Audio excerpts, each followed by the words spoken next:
Well, hello, everybody. Welcome to another episode of Marriage Matters with Ken and Shar. How you doing today, babe? You know what? I'm doing really good right now because we just had to do a little video clip for a marriage conference that's coming up that we're doing, which we had to do it on video. I'm so thankful we just do a podcast. Oh, I would never get through a video podcast. We had to reshoot a 1-minute promotional video. How many times? 20 times? 40 times. 40 times, maybe 40. Mostly It was because terrible. we're just self-conscious of the way we look it's just on video. And then I play it back before we send it on, to be edited and all that. And I look at it, I go, I got a face for podcasting, not for. Oh gosh. Oh, I bet a lot of people out there know what we're feeling. Oh, It's yeah. like videos are tough. Nobody likes watching themselves. No. So anyway, I'm doing really well now that it's all Now that over that's with, over and we with? can just put on our headphones and do. Get back behind the Oh mics yeah, where nobody can see it's us. so great. Well. Yeah, it's so great. Well, we love being here with you. Thanks for do. tuning in to another episode. We're excited. We just coming back from Christmas and New Year's and Mhm. starting a whole new year. And the Lord really, I feel like, is stoking some fresh vision for new things this year and that Me we want to too. talk about right here at these Me mics too. and encourage you in. So we're pretty excited. I'm really excited. So this is a standalone episode. We've titled it something kind of wonky. I mean, but it's hopefully it'll make sense. We call this one A Fire in the Basement. There's a Yep. fire in the basement. So I want to just say something. shoot.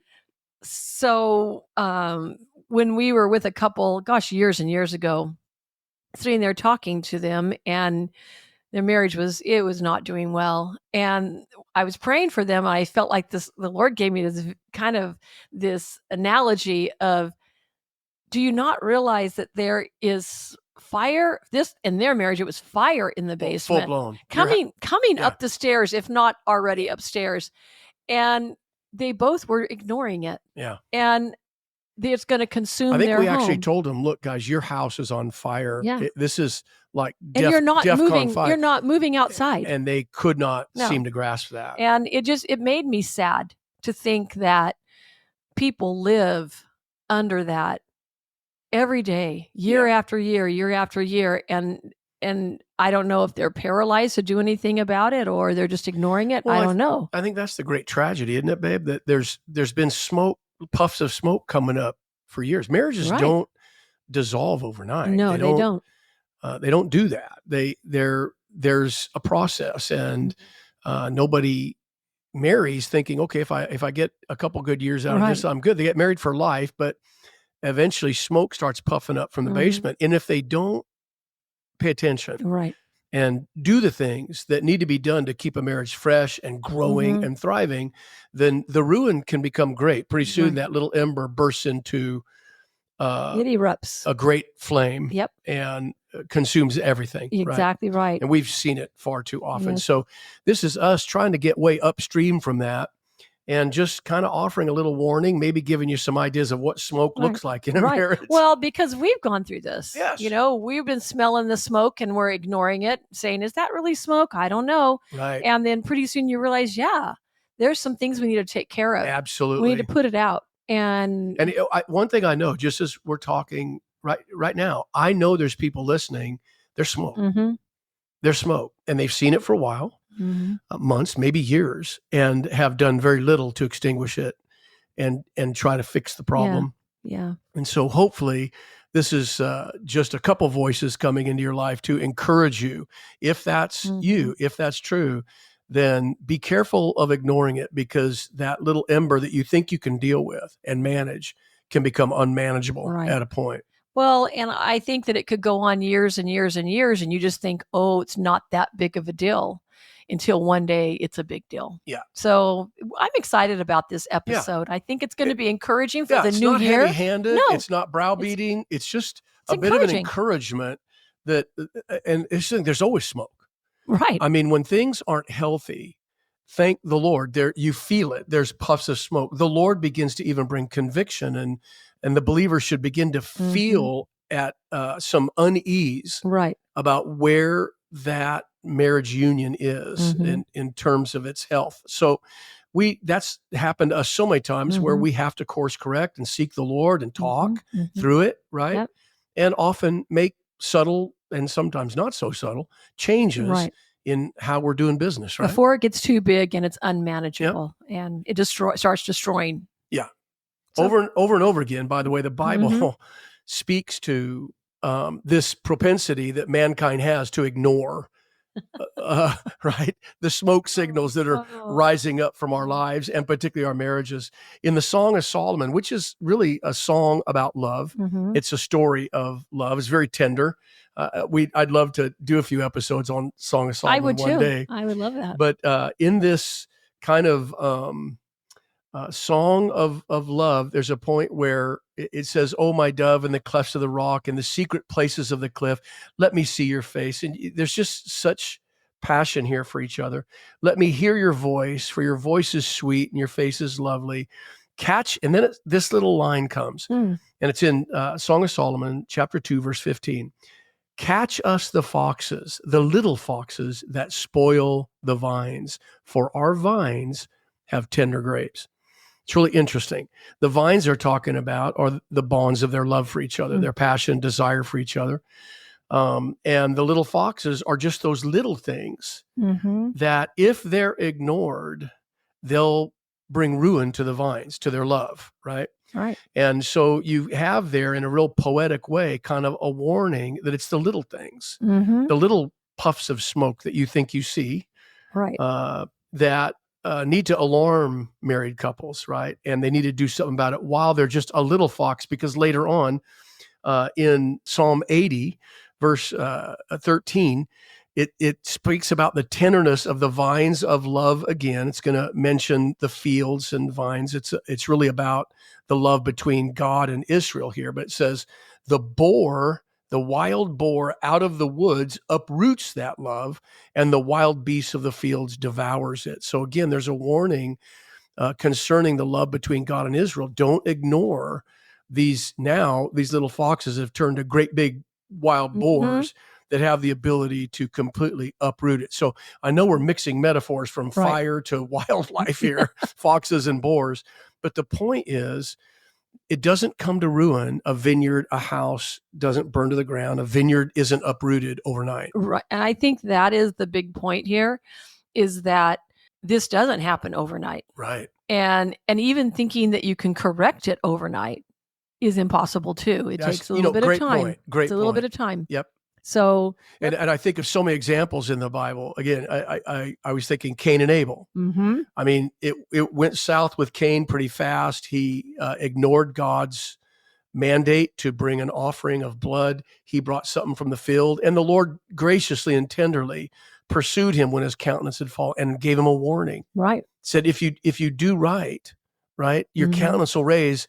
If you don't, sin is crouching at the door. They'll come ruin. Right. And sure enough, he ignored that little warning from the Father and ended up murdering his brother and was cast away from God. Wow. I think the priest Eli and his sons Hophni and Phinehas, Eli did nothing about his two wicked sons, who were abusing the priesthood.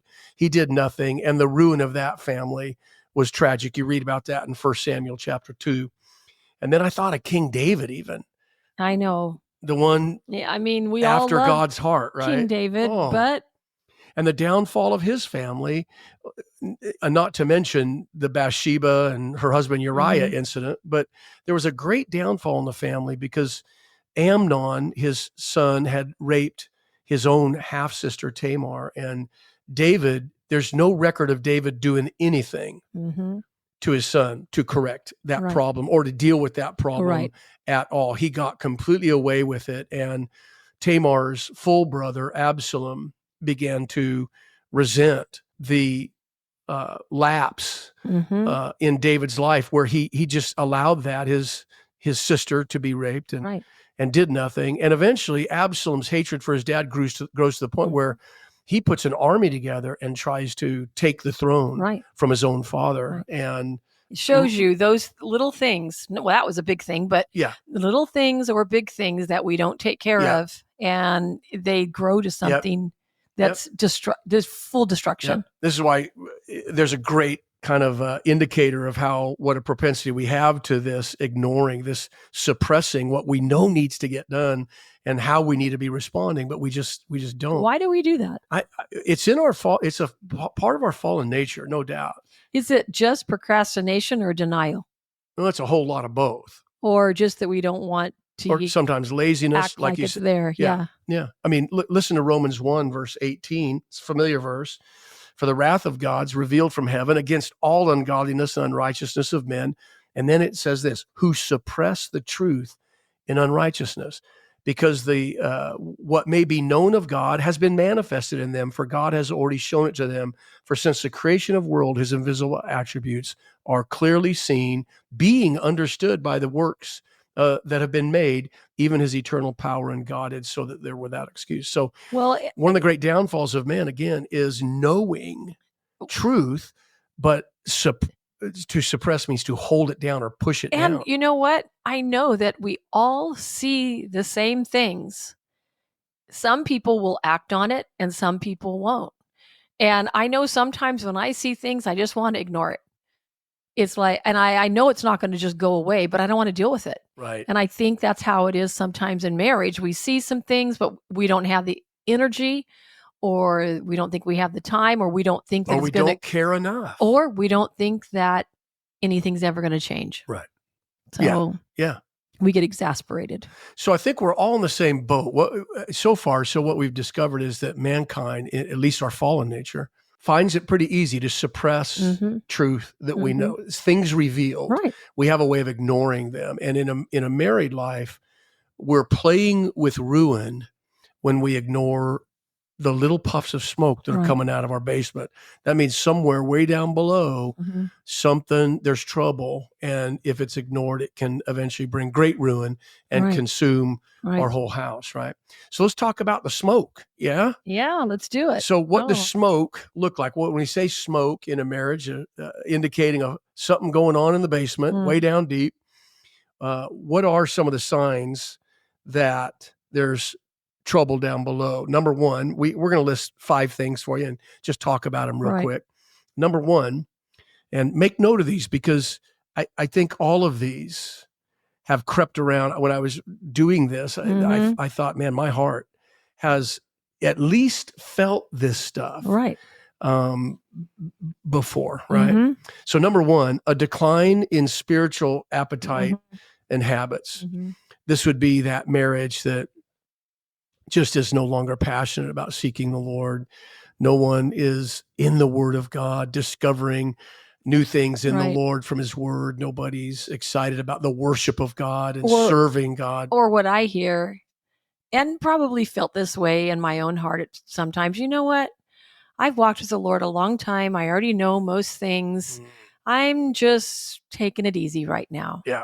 And I think a lot of people get tired and they just don't want to put the effort and work into their walk with the Lord. And it bleeds out into every area of your life. That's the problem. Absolutely.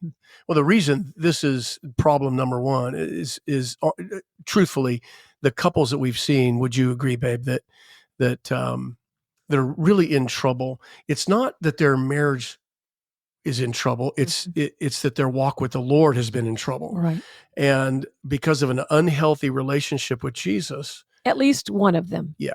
Then it bleeds out horizontally into their life altogether, but particularly their married life. So when your spiritual life is healthy, and when there's a genuine, honest, teachable spirit, absolutely, and a walk with Jesus that's alive and thriving, then you are listening to the Lord. He's speaking to you about your married lives, and you're responding to the moving and the unction of the Holy Spirit in your life. So when you begin to feel spiritual drift, watch out, because those can be the first puffs of smoke that there's something going to burn in your marriage too, right? So stay really spiritually healthy. That's the best thing you can do for your marriage, right?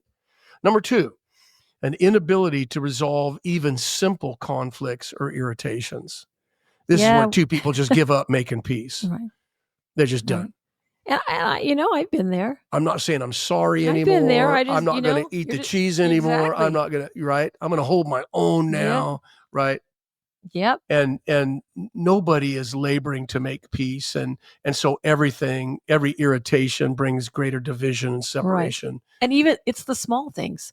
I'm reminded of the little foxes. There it is. It's the small things that start piling up. At least in my heart, I know when I'm starting to go there, right. It's the little things. I'm just irritated. Yep. And I'm irritated again. And I don't want to talk, about the same thing that we've probably gone over 500 times and not a ton of resolve. And I think that's where you just get irritated. Right. And that's what you expect in your marriage. I think maybe out of these 5 things, that's what we felt. Mm-hmm. We've kind of let our guard down enough at various times in 48 years of marriage where we're no longer working hard to make peace. Right. Right. And to do right by each other, mm-hmm. and to want each other's highest good. Mm-hmm.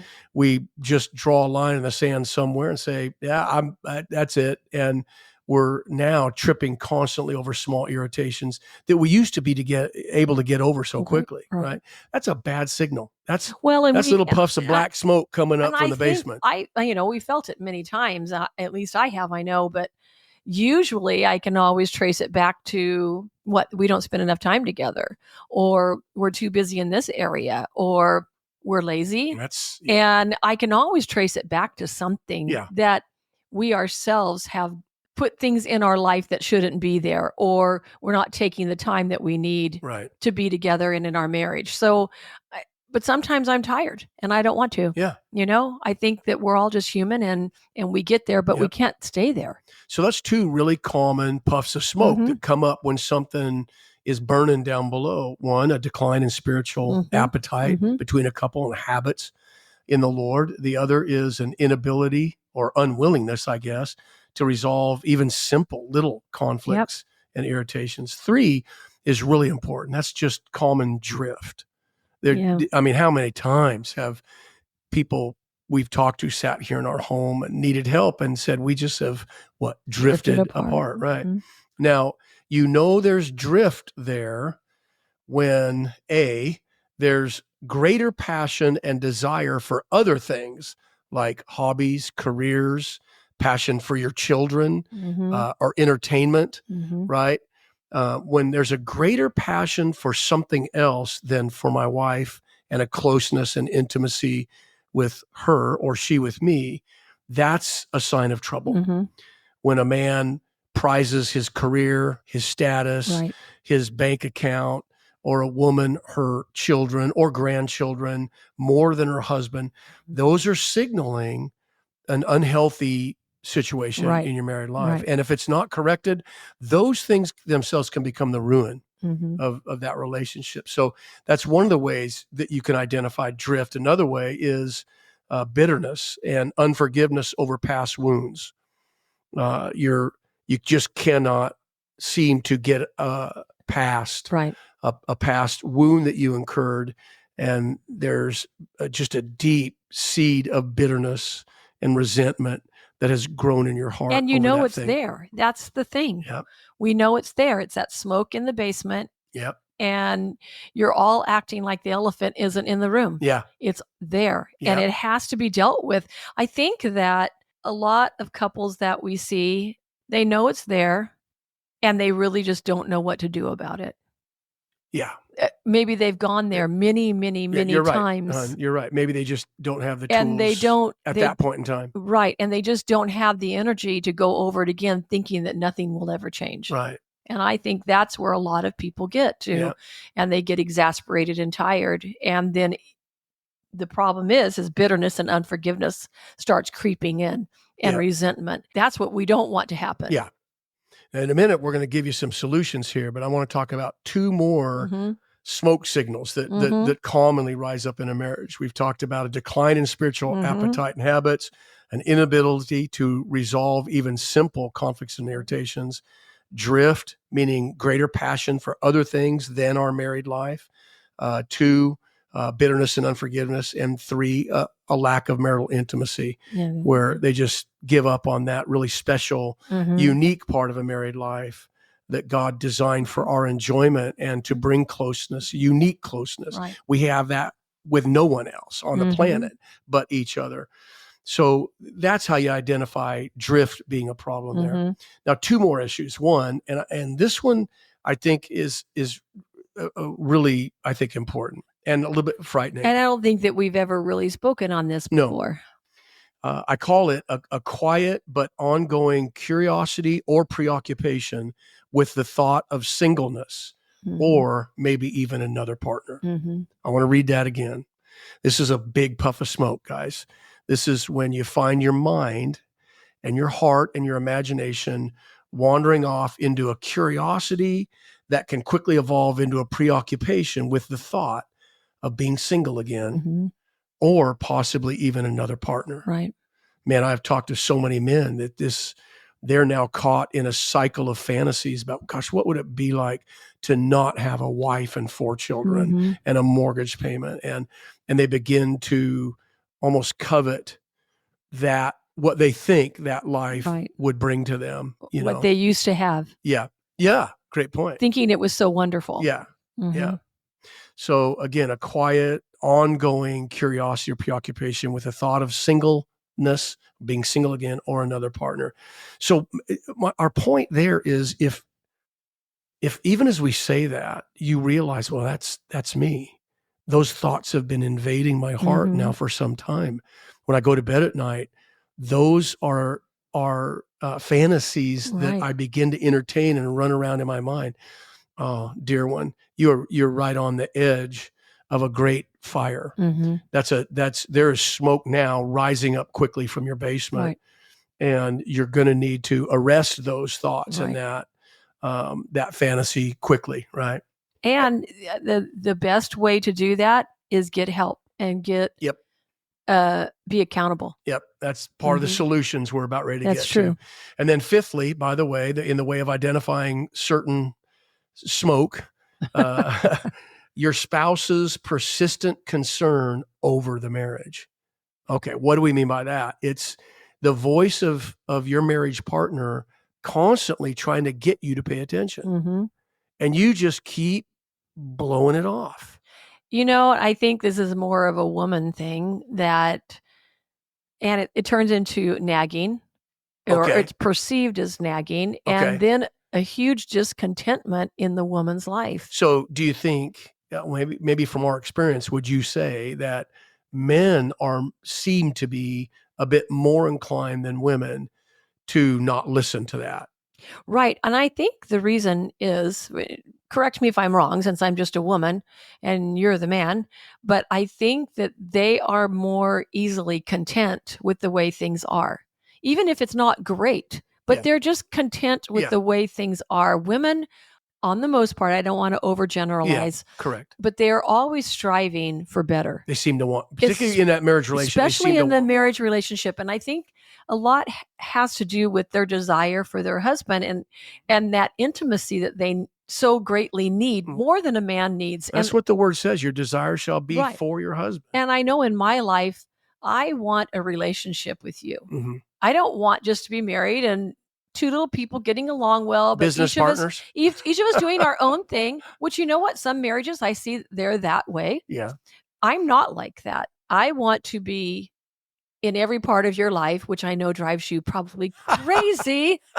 I would drive myself crazy if I was married to me, but I want a relationship, and I want a tight relationship, and I want to know that I'm loved and I'm thought about and I'm cared for. Yeah. And I want that. Well, And so yeah. that could make me seem to be very high maintenance and probably naggy at times. And I think that women, when they want that, they don't really know how to express that. And then their husband just hears it and gets exasperated because they don't know what else to do. I mean, am I on the right? Yeah, I think path? you're probably right that it tends to be more one way than the other. On the other hand, look, the reality is, anytime a spouse is hearing from your partner that they need something, Mhm. right? They're not unhappy, but not they don't feel the marriage is as healthy as they desire it to be. Right. It's foolish to blow that off. I agree. That's I smoke. agree. That is what we're talking about Mhm. here.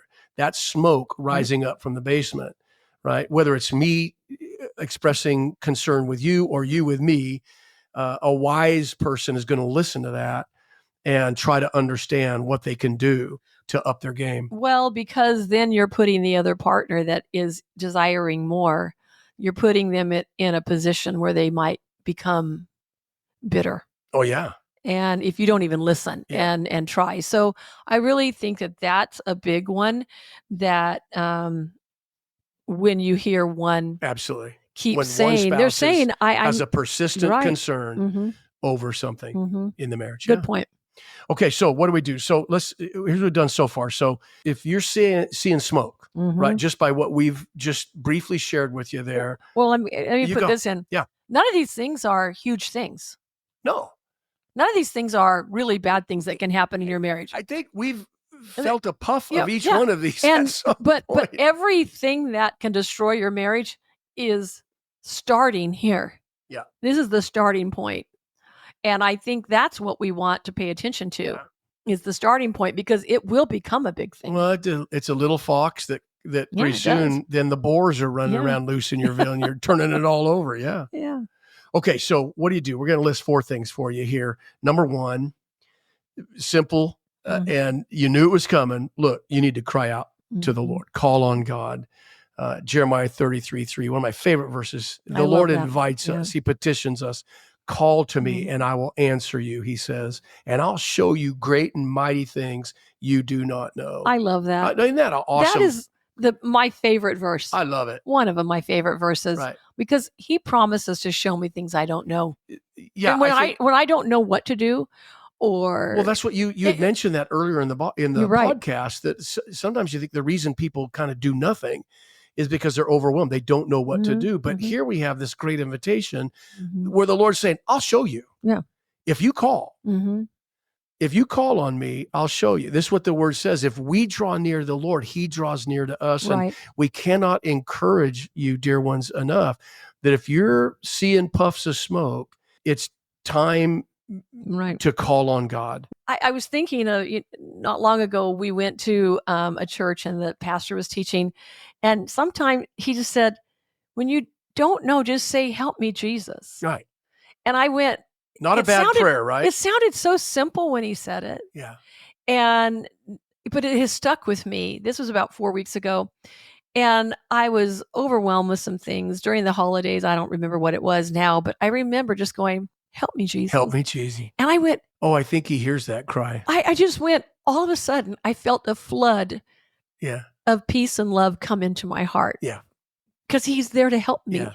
And I went, okay, it doesn't have to be anything more than help me. Can you imagine? I'm thinking this. I have this picture in my head even right now, babe, of some husband or wife listening to this who goes home and grabs their partner and says, "This is what I learned today, that we need to call on the Lord together." And just right there in the living room, just say, "Lord, help us." Right? There's smoke, and we don't want it to turn into a fire. Help us. And I know that the Lord does. He does, right? Because that's what he says he does. Absolutely. Number 2. This is a big one. Commit to your vow. A lot of times confusion, we've talked about this before. Yeah, we have. Confusion can come in like a flood. It's not from the Father. Confusion never is. But when confusion comes in, the antidote to confusion is always commitment. The same heart can't be committed to a direction and confused about where they're going at the same time. Now, I can be committed to the wrong things. That's a whole nother story. But at least I'm not confused. Right. Right. Muslims can be committed to the wrong thing. They're not confused people. Right. So the answer to confusion is commitment. So to translate that into marriage, when you're feeling this and there's signs and puffs of smoke coming up, boy, dig into your vow and remember that vow is that your marriage is for your life, right? You're a one-man woman and a one-woman man, and you've promised to behave in a way that causes them to feel loved, respected, and valued by you.